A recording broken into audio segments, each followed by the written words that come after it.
ঘড়িতে তখন 10টা বাজে।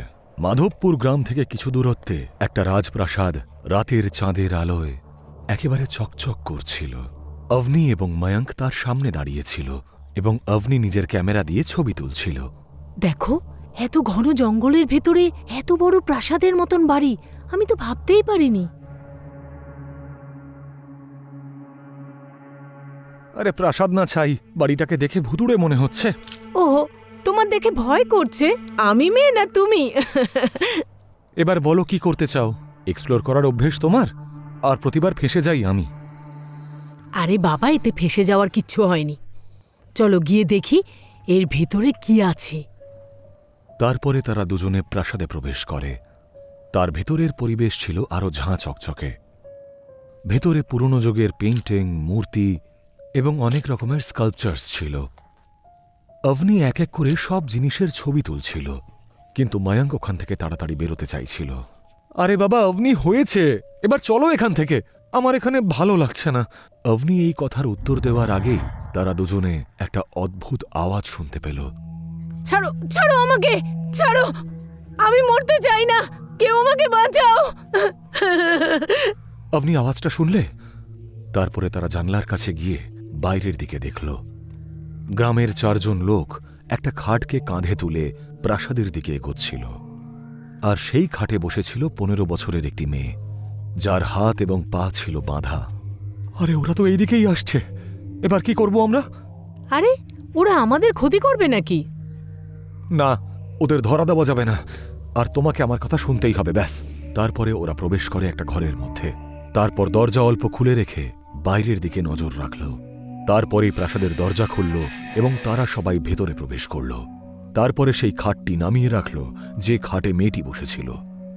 তাদের দেখে খুবই নিষ্ঠুর মনে হচ্ছিল, কিন্তু তাদের মধ্যে একজন লোক অনবরত কেঁদেই যাচ্ছিল। আপনি কি হচ্ছে এখানে এসব? বাবা, বাবা, আমি মরতে চাই না, আমি মরতে চাই না, আমি বাঁচতে চাই। মা আমার, আমি কিচ্ছু করতে পারবো না, আজই তোর জীবনের শেষ দিন, আর এতেই আমাদের গ্রামের মঙ্গল। মেয়েটি কাকুতি মিনতি করেই যাচ্ছিল, কিন্তু তার বাবা বাকি 4 জনকে নিয়ে প্রাসাদ থেকে বেরিয়ে গেল এবং যাওয়ার সময় দরজাটা বাইরে থেকে বন্ধ করে দিল। মেয়েটিকে দেখে মনে হচ্ছিল যে সে একা সেখানে খুবই ভয় পেয়ে আছে, আর সেখানে দাঁড়িয়ে থাকা অভনি এবং ময়ঙ্কের এই বিষয়টা খুবই অদ্ভুত মনে হল। তারা দুজনে সেই ঘর থেকে বেরিয়ে মেয়েটির কাছে পৌঁছল। ওদেরকে দেখে মেয়েটিও খুব চমকে গেল। আরে তুমি ভয় পেও না, তোমাকে আমরা বাঁচাবো। ময়ঙ্ক আস্তে আস্তে মেয়েটির বাঁধা হাত এবং পা খুলে দিল এবং তার মুখ থেকে ভয়ের ছাপটিও মিটে গেল। আচ্ছা, তোমার বাবা আর ওই গ্রামবাসীরা মিলে তোমাকে এখানে কেন রেখে গেল? কোনো বাবা তার মেয়ের সাথে এরকম কি করে করতে পারে? আমাদের গ্রামে একটা নিয়ম আছে, প্রত্যেক মানুষ তার প্রথম কন্যা সন্তানকে 15 বছর হলে এখানে ছেড়ে রেখে যায়। কিন্তু কেন, কি কারণে? আমি জানি না দিদি, এটা এক ধরনের কুসংস্কার। যদি আমি গ্রামে চলে যাই তাহলে আবার ওরা আমাকে এখানে রেখে যাবে, আর তার আগে ওরা তোমাদেরকে এই প্রাসাদ থেকে বের করে দেবে, যাতে আমি কোনোভাবে বেঁচে না ফিরতে পারি। আজকালকার মানুষেরা সত্যিই অবুঝ। শোনো, তুমি ভয় পেও না, তুমি আমাকে দিদি বলেছ তো, তাই আমি তোমার পাশেই আছি। এটা শোনার পরই ময়ঙ্ক অভনির দিকে তাকালো। এটাই একমাত্র উপায়, না হলে তোর বাবা ওকে মেরে ফেলবে। শোনো, তোমার নাম কি? নন্দিনী। অভনির কথা মতো তারা নন্দিনীকে নিজের সঙ্গে করে নিয়ে এলো, আর অভনি একজন দিদির মতো নন্দিনীর খেয়াল রাখতে শুরু করল। ময়ঙ্ক সারাদিন অফিসে থাকত, আর অভনির বিভিন্ন কাজে নন্দিনী তাকে সাহায্য করত। সবকিছু ভালোই চলছিল, কিন্তু একদিন রাতে একটা ভয়ানক ঘটনা ঘটল। নেহা, নেহা আমার মা সোনা, নেহা তোর কি হলো? নেহা! হঠাৎ করে একটা চিৎকারের শব্দে ময়ঙ্ক এবং অবনীর ঘুম ভেঙে গেল এবং তারা বাড়ি থেকে বেরিয়ে খুবই বীভৎস একটা দৃশ্য দেখতে পেল, কারণ তাদের প্রতিবেশী নেহা রাস্তায় মৃত অবস্থায় পড়েছিল। তার গলার পাশে কিছুটা মাংস কেউ খুবলে নিয়েছিল। নেহাকে কোলে নিয়ে তার মা খুবই কান্নাকাটি করছিল এবং বাকি সবাই সেই দৃশ্য দেখে চমকে গিয়েছিল। ও মাই গড, কোন পশু ওর এরকম বিভৎস অবস্থা করেছে? এটা তো কোনো মানুষের কাজ বলে মনে হয় না। কিছুক্ষণের মধ্যেই গোটা এলাকা শোকস্তব্ধ হয়ে গেল। তারপরে নন্দিনী বাড়ি থেকে বেরিয়ে সেখানে পৌঁছে খুব মন দিয়ে নেহার মৃতদেহ দেখতে শুরু করল। তুমি দেখো, নন্দিনী একটা ছোট্ট মেয়ে হয়ে এই মৃতদেহকে কিভাবে দেখছে ও, যেন এটা ওর কাছে কোনো অদ্ভুত বলে মনেই হচ্ছে না। আরে ও গ্রামের মেয়ে, আর গ্রামের মানুষেরা বারংবার এরকম দৃশ্য দেখে, আর সেই জন্যই হয়তো ওর কোনো প্রভাব পড়ছে না। ময়ঙ্ক হয়তো এটা মুখে বলল, কিন্তু নন্দিনীর ব্যবহার দেখে সেও খুব অবাক হল।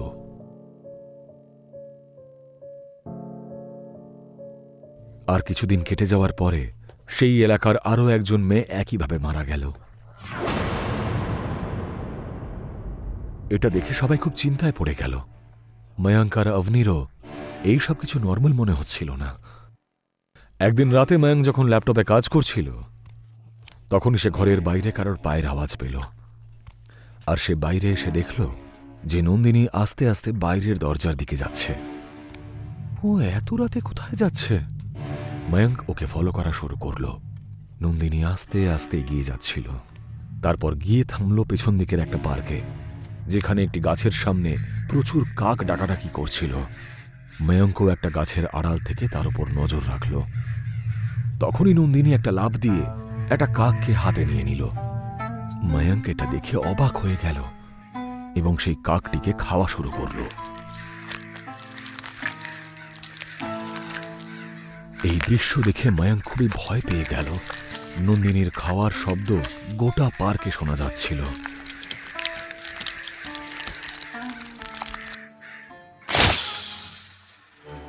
তার সঙ্গেই নন্দিনীর চোখগুলো কেমন যেন লাল হয়ে উঠল। তার মুখ থেকে লেগে থাকা রক্ত গড়িয়ে নিচের দিকে পড়ছিল। হে ভগবান!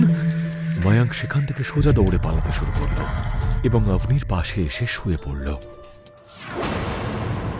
সে কোনোভাবেই এসব বিশ্বাস করতে পারছিল না, কারণ যে দৃশ্যটা সে কিছুক্ষণ আগে দেখে এসেছিল সেগুলো কি সত্যি ছিল নাকি কোনো স্বপ্ন। কিন্তু যে ঘটনা চোখের সামনে ঘটেছে তা স্বপ্ন কি করে হতে পারে? তারপরে ময়ঙ্ক ভাবল, এই কথা যদি সে অবনীকে বলে, সে জানে না অবনী কি করবে। তাই সে একটা সিদ্ধান্ত নিল। পরের দিন সকালে সে অফিস না গিয়ে মাধবপুরের জন্য রওনা দিল। 5 ঘন্টা জার্নি করার পরে সে গিয়ে পৌঁছল মাধবপুরে। সব গ্রামবাসীরা তার দিকে অবাক হয়ে তাকিয়েছিল এবং গিয়ে জড়ো হল তার গাড়ির কাছে। তাদের মধ্যেই ময়ঙ্কের নজর গিয়ে পড়ল নন্দিনীর বাবার উপরে। দেখুন, আমার নাম ময়ঙ্ক, আর আমি আপনাদেরকে একটা জরুরি কথা বলতে এসেছি।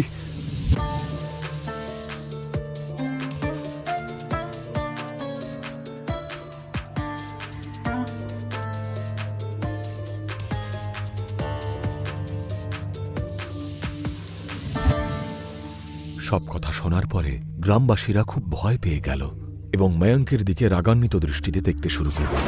একজন বাবা হঠাৎ করে তার মেয়েকেই কেন মারতে চাইবে? আমি বাধ্য হয়েছিলাম, কারণ আমি যদি তখন সেটা না করতাম তাহলে এই ঘটনা যেগুলো তোমার শহরে ঘটছে সেগুলো আমাদের গ্রামেও ঘটত।